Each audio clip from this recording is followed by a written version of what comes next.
नमस्कार दोस्तों, दिव्य भक्ति कहानियाँ यूट्यूब चैनल पर आपका स्वागत है। दोस्तों, आज कामदा एकादशी के दिन मैं आपको कामदा एकादशी व्रत कथा सुनाने वाली हूँ। तो चलिए कहानी शुरू करते हैं। एक समय धर्मराज युधिष्ठिर कहने लगे, हे श्री कृष्ण, मैं आपको कोटि कोटि नमन करता हूँ। कृपा करके आप चैत्र शुक्ल एकादशी का महत्व कहिए।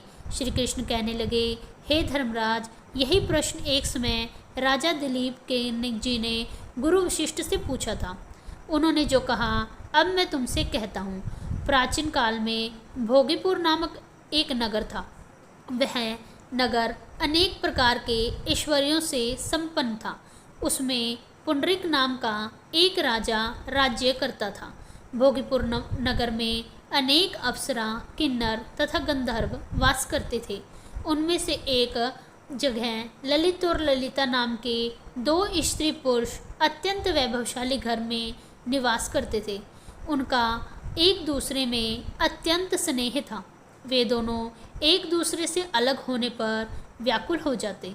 एक समय पुंडरीक की सभा में अन्य गंधर्वों सहित ललित भी गान कर रहा था।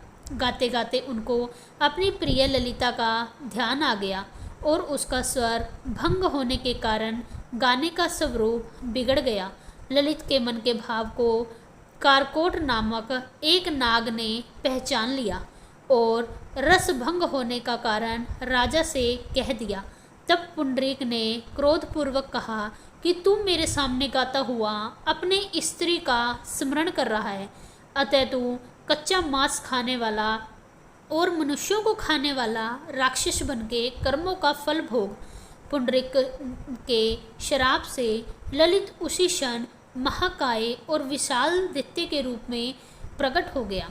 उसका मुख अत्यंत भयंकर, नेत्र सूर्य की तरह प्रज्वलित तथा मुख से निकलती हुई अग्नि उसे और भी भयानक बना रही थी। उसकी नाक पर्वतों की कंदरा के समान विशाल हो गई और गर्दन पर्वत के समान लगने लगी।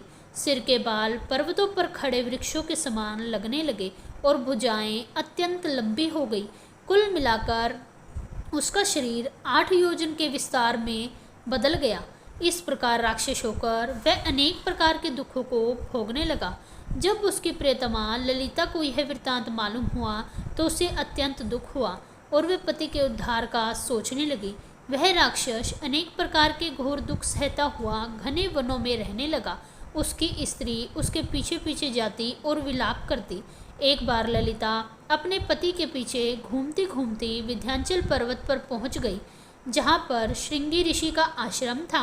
ललिता शीघ्र ही श्रृंगी ऋषि के आश्रम में गई और वहां जाकर विनीत भाव से प्रार्थना करने लगी।